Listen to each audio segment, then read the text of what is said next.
Back to the Dork Mother. Today I'm going to make some low-calorie banana bread. It can be made vegan, and I'll explain that later. But to start off, you want to get all your ingredients ready. I've got all mine set out here. You want to have, whether you're using a standing mixer like I am, or you're going to use a hand mixer, you want a bowl for dry ingredients and you want a bowl for wet ingredients. So I'm going to head and do my wet ingredients in the mixer and my dry ingredients in a bowl, and then when it comes time, I'm just dump them in the mixer. Okay, so you want to go ahead and get 3 bananas. I've got some here that are getting ripe. They're not all the way ripe yet, but they'll do. Go ahead and peel those. Sometimes it's easy if they're really ripe, just go ahead and put them in there depending on how strong your mixer is. My mixer is, once again, me budgeting a lower motor speed, so I go ahead and break mine up as I throw them in there. Go ahead and put all 3 in.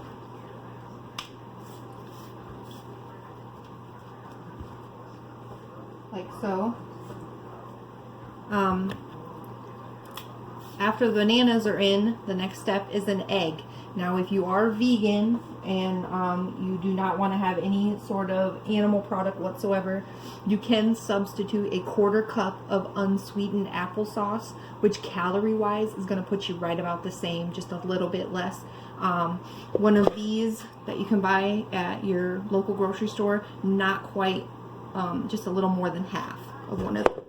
Or you can measure it out in a measuring cup if you have one. Hopefully you do. But I am not vegan, just trying to be low calorie, so I have 1 egg here. I'm going to pour that in. Okay. And then I have a tablespoon of vanilla. Normally use less than that, but vanilla flavor really works for me. Okay, tablespoon of vanilla. Okay, now I'm going to go ahead and add my 3 tablespoons of melted butter. Okay, like that. Okay, then I'm going to go ahead and put that on a low speed, like so.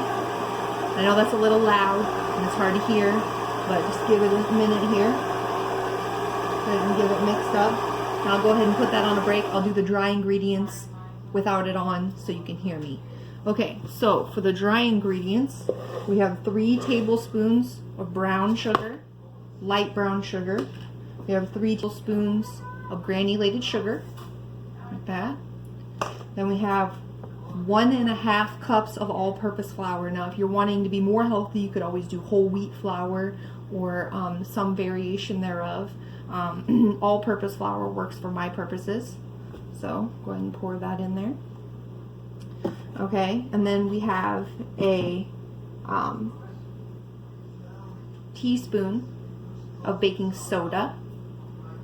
We've got a teaspoon of baking powder, okay, and then we've got 1/2 teaspoon of salt, okay, and then I'm going to go ahead and get one of my spatulas out here and just mix that around together, try to incorporate the sugar in. The brown sugar, when you put it in the measuring spoon, you have to pack it, so it's going to be in hard chunks in here, so you're definitely going to want to give it a good whirl around. Okay. Now, we've got all of our ingredients in there. Now, I personally like a little bit of cinnamon in mine, just, you know, a little dash or 2. It's a personal preference thing. If you're a person who wants nuts in their banana bread, feel free. Nuts are a healthy protein. I personally like nice, smooth, no nut banana bread, but it's everybody's personal preference. So I'm going to go ahead and mix this, and I'll come back when it's not so loud. Go ahead and mash the bananas and the wet ingredients together. It all depends on your personal preference, how big of chunks of bananas you want. I like tiny chunks, so I let it go ahead and mix really, really well. I'm going to go ahead and start mixing the dry ingredients into the mixer little by little. So do about 1/3 of it, and then go ahead and put the mixer back on, like so. And just let it go real light. And like I said, no, it's hard to hear, but just go ahead and mix it as it's mixing. Go ahead and start pouring more in there. Of course, I gotta time it right so I don't get it on top of my mixer. Go ahead and let it go in. Okay, pretty well incorporated. I'm going to go ahead and do the other part of the mix that I didn't get mixed in there, like this.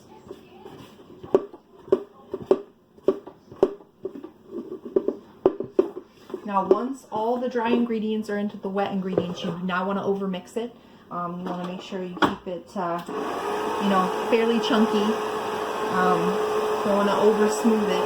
Just pretty much once all the flour and dry ingredients are wet, you're good to go.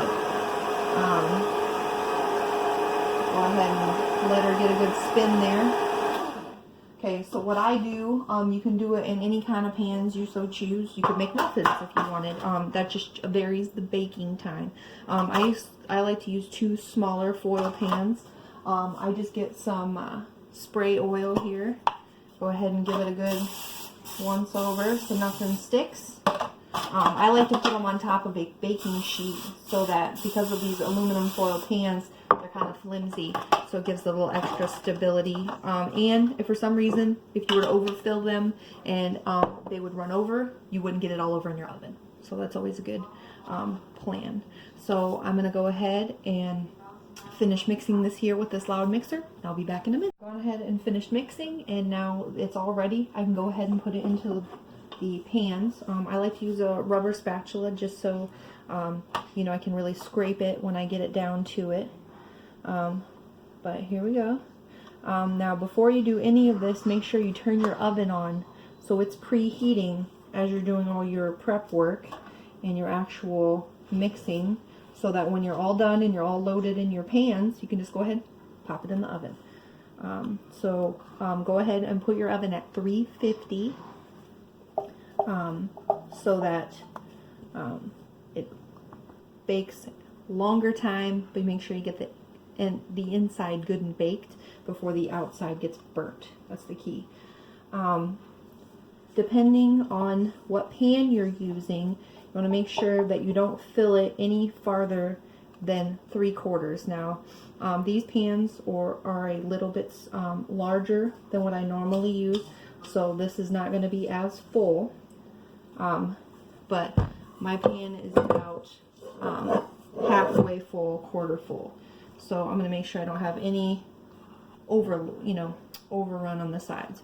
Just kind of give it a smooth out there, kind of shake it out, let it fill into the cracks.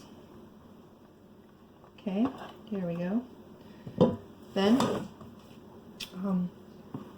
you go ahead and you pop it in the oven from anywhere to 30 to 45 minutes. I would, at 30 minutes, go ahead and go get a toothpick, dunk it in, check, the toothpick's clean, then you're good to go. If it's not, I would not cook it for any more than 45 minutes or it's going to get real dry. I will come back and show you the finished product, but the total batter is 1,600 calories. Okay, so if you divide that by the 2 loaves, that's 800 calories a piece, and then however many slices you eat at any given time.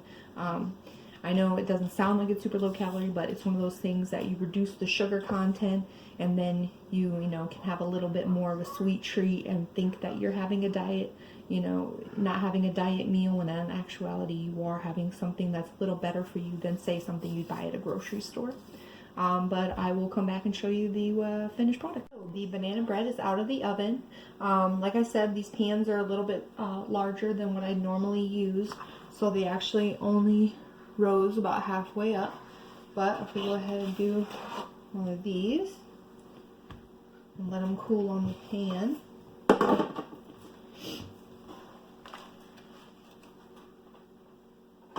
Like this. Okay. There we go. So we got 2 loaves of banana bread. Like I said, each loaf is 800 calories, so you divide it up slice-wise, whatever you're feeling. I use a low-calorie butter, Country Crock Light, which is only 35 calories per tablespoon when I eat it, so that I'm still trying to keep my calories low. It'd be good for breakfast in the morning in lieu of toast, or whatever you decide to have. Maybe have it with a bowl of oatmeal and have something to put the oatmeal on, but it's entirely up to you. So here is 800 calorie loaf banana bread, if you choose to make a larger loaf. It's kind of up to you. Muffins, whatever. Just, as you're cooking, make sure whatever pan you use, you're double checking and adjusting cooking times accordingly. I have not made these in muffins, but the cooking time would be less. And make sure you're checking each one with the toothpick to make sure it comes out clean. If you have any recipes you'd like me to try, or have any questions about budget-friendly, low-calorie food, go ahead and comment, and then be sure to like and subscribe. The Dork Mother. Thank you.